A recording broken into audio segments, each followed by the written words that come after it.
Hi everyone, welcome. I hope that you're doing really well today. Today I am coming to you with my weekend review. I have a lot to talk about. I am so thankful the furnace just went off. I have a lot to talk about, so let's just get into it. If you were interested in my weekend review, what were my favorites, what were not so muches, then just keep watching. So this past week, one of my absolute favorites, no, it is my absolute favorite, is that my daughter and I started going to the gym and working out. And I'm telling you, even though there's been a little bit of soreness, it has been amazing just to have that time with her and for us to be encouraging each other and making progress. And I've really, words do not explain how much I've enjoyed it. So that is my absolute favorite from this week. So let's talk about makeup now. I have been using this, the Revolution Conceal and Define Full Coverage Foundation. I've been using this again this week. I did self-tan last night, so I had to do a little mixture. I like and I enjoy what's in this bottle. But there's something about the packaging in this. It reminds me of the Neutrogena because it has a doe foot applicator. It like, okay, I just pulled it out and you have this much. That is not enough. And when you're wanting to mix them and you're going back in, I mean, seriously, in the mornings, I don't have that kind of time. I can't do that right now. I really do enjoy this foundation, but the packaging and the noise, okay? The Neutrogena one, the Physicians Formula, the Rimmel, they don't make that noise. That's a disgust. They don't make that disgusting noise. More product comes out with theirs, except the Neutrogena one. So I'm going to take the plug. I'm going to finagle that plug out of there because I do like the product, but this packaging would keep me from buying it again or in the right shade, which is what I was really wanting to do. But that packaging, I guess if I got it in the right shade, I wouldn't have to worry about. For concealer this week, I have been using the NYX HD concealer, and I have been also using the Makeup Revolution Super Size Conceal and Define. This is Fair from the NYX, and I just put it right in here. And then I take this and just kind of dot it sparingly all over. And then I just blend those together and it wears nicely. It doesn't draw any attention to lines or wrinkles or emphasize them. So I have been enjoying this. I think I need to go to a darker one, like if I'm self-tanning, because I'm so fair. It is not even funny. And this worked beautifully, but I noticed today, because I self-tanned last night, that I need to just go a little bit darker with this because it was just a little too light. I was just wishing I had used a darker one, I guess. For my contour and highlight, I have been loving on these for a good while. These are the Milani Contour and Highlight Duos. These are relatively inexpensive. I have 01, which is Fair Light. I will show you. Okay, that's Fair Light. And then you have like a cream highlight. And what I've been doing is I, of course, do the cream contour before I powder and set my face. But I've also been doing this highlight before I set and powder my face for just a softer, just an everyday look. I like it better on me if I put it on just like 3 little dots, and then I take my beauty blender, I melt it into my skin, and then I just kind of go up right above my brow a little bit. There's not very much that goes up there, but I do that, and then I set my face. I have more of a, I hate saying it, lit from within than a highlight look, which I know a lot of ladies that have texture and issues with their skin, whether it be aging or just skin issues, they don't want to add attention to that. So with that technique, it really does work better, I think. And like I said, this is the Fair Light. And then I also have the Light to Natural. And I will show you the difference here in the contour. I like the number 2 even when I'm fair, because as you can see, it has more of a pinky champagne-y kind of a tone than the number 1. The number 1 is more of a yellow, kind of a yellow base highlight. This one is more of a pinky champagne. And then here is the contour color for number 2. And once again, this is number 1. But I really enjoy these. I have them both on. I think I have everything on except for, the eyeshadows. I have some of the eyeshadows on, but I have several to talk about. So to set my face, I usually use a loose powder. Last Saturday when I got to go watch my friends train with their dogs, I used this because it was raining, and I have been using this ever since because I've been going to the gym, and I even the other day forgot to use my setting spray. I was in a super hurry. I had woke up a little late, and I was like, oh my gosh, and I hurried up, threw on some makeup, and ran out the door, did not use a setting spray, and my makeup still stayed on, intact, and looked good. That is the Catrice Prime and Fine Mattifying Powder, and this is in the transparent waterproof. I'll show you the front. And if you have one of the Ulta 20% offs right now, it would be a really good time for you to try this. It's not expensive. I think it's $6.99, if that. But it has a nice mirror, and then you have your powder. And I have been using this brush this week. Y'all have seen me use my big Sephora brush. I forget the number of it, 91 maybe, but it's a little bit bigger than this, but it's the same face shape. But this is an Eco Tools brush. I think it's $8.99, and I've just been using this. I just go in and I just apply it all over my face with this brush. I get the same benefit, I get the same coverage, I get the same wear time as I do with this $8.99 brush versus that other Sephora brush that's like, what, $40 or $50. So these have been a wonderful couple this week. This powder has been amazing. Okay, now to my bronzer. Like I said, super fair the past week until today. So I wanted to go into my bronzers and get a bronzer that had some pink tones. And this is my Physicians Formula bronzer in blonde. Although I'm not blonde anymore. But see how it has those pink tones? And right here where it's gone in the middle, I think it had a little tiny bit of a coral tone, which I do have this in the brunettes, and it's more of a coral with just a touch of pink. So it's the exact opposite of this, and the bronze is maybe just a hint darker. But still, I love this. It's one of my favorites. It worked all the time when I used my blonde blush all the time from Physicians Formula, which I think they discontinued. What is wrong with you people?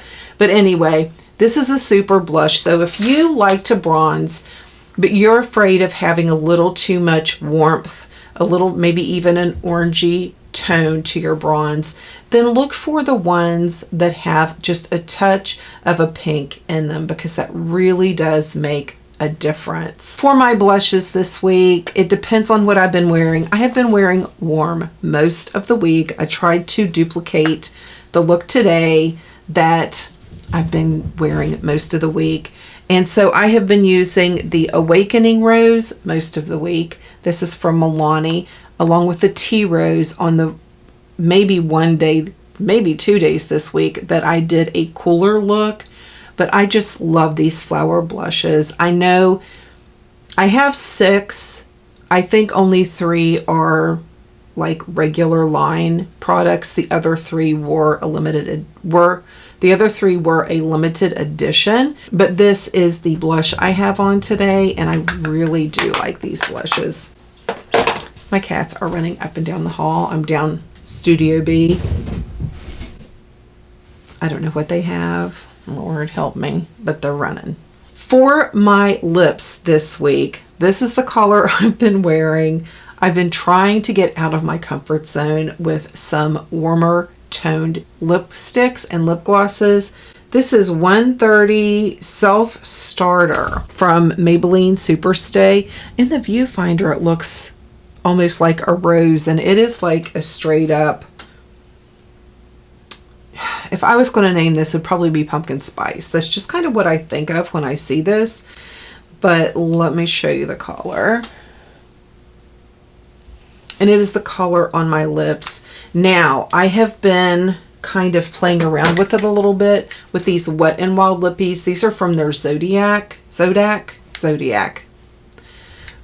from that line, which I noticed is regular side counter at my Walmart. I will either go in with Aquarius, which is this really pretty cream kind of a peach color, or Gemini, which is this real pretty, like almost a duochrome. It has some gold and some peach in there. So what I have been enjoying doing is toning that down, and then I take the Gemini. Now these are the lashes that I have on today. These are 1/10 from Salon Perfect. These are probably the most natural eyelashes that I have. And for days like this, where I'm just going to be at the gym for a little while and then go on to my mom's, I do like to wear these. I don't care if somebody thinks I'm strange. I like my lashes. I'm going to wear them. That's what I do. I pulled out this palette this week again. I couldn't help it. I just really enjoy this palette. It is so pretty. It is so versatile. You can get so many looks out of it. It is just a super fun palette. I've enjoyed that. This week again, this one I love. I'm wearing this one again today. If you want a nice palette that you're going to have a nice mirror, see the mirror? And look at those colors. I mean, they are so pretty. This would be a super fun palette if you want one just to take with you that is mostly mattes, and you're going to be able to get different looks from it. Now there is a good bit of fallout when you put your brush in here. It is pretty powdery, but see,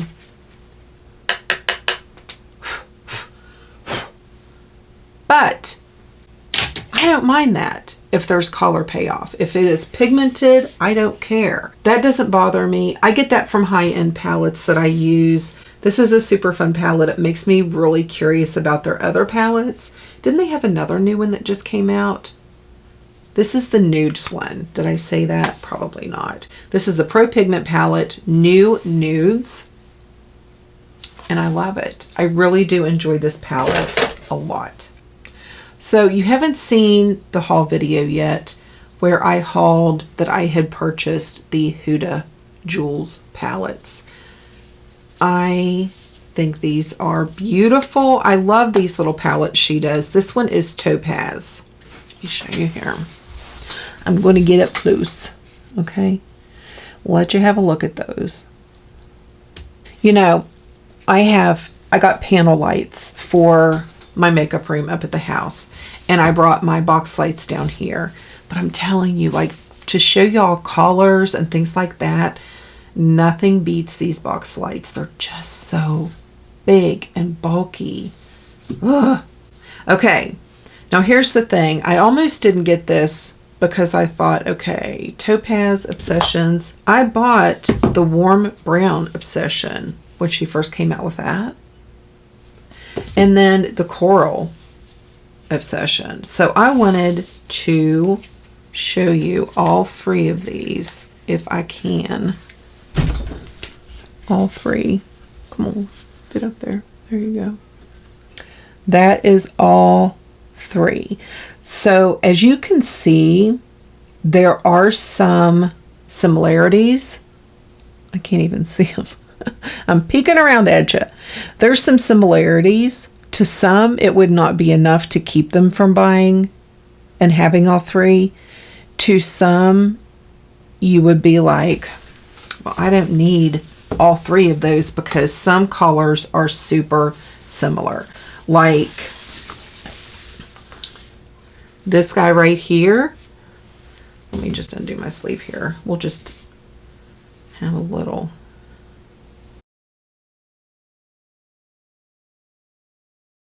So this is out of the Coral Obsession. This guy right here is real close in the warm browns to this guy right here.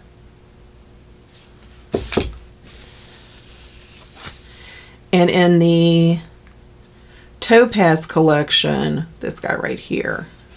So there all three are. So, and I'm not trying to be, okay, take that one away because there's a good bit of noticeable difference there. Take that one away and you have these guys. Now, if you glance at it, this one has what it looks like just a touch more of a red.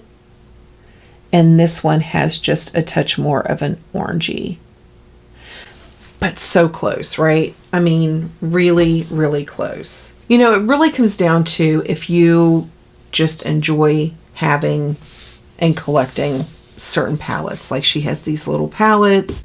Let me see if there were any other. Okay, in these two palettes, the warm brown, I can't get a hold of them.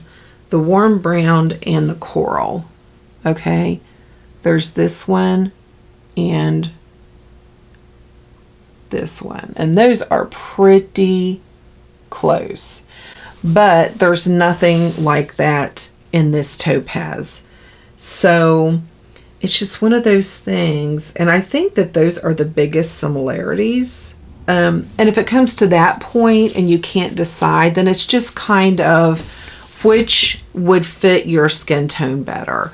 If you just wanted to get one, you know, which one of these palettes is going to suit your skin tone better? Which one is going to flatter your eyes, your skin? Which one are you going to be more comfortable in? Which one, definitely the biggest question, which one would you get the most use out of? Which one would you grab for? Which has more usable colors to you in your world? I'm trying to use more eye palettes a week now because I have so many and I need to go through them. Somebody had asked me about doing a eyeshadow palette collection. Is that something that you all would want to see?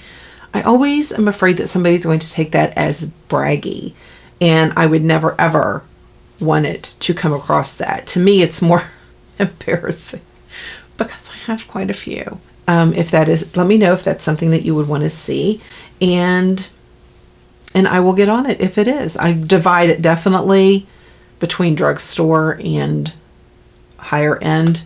I would have to. Yeah, thank you all so much. I am headed to the gym and then I am headed to Mama's. I know that Tef wants an omelet. She has already put her order in for the morning. So I hope that you have a very great day. Have a wonderful start to your week, and I will see you in the next video.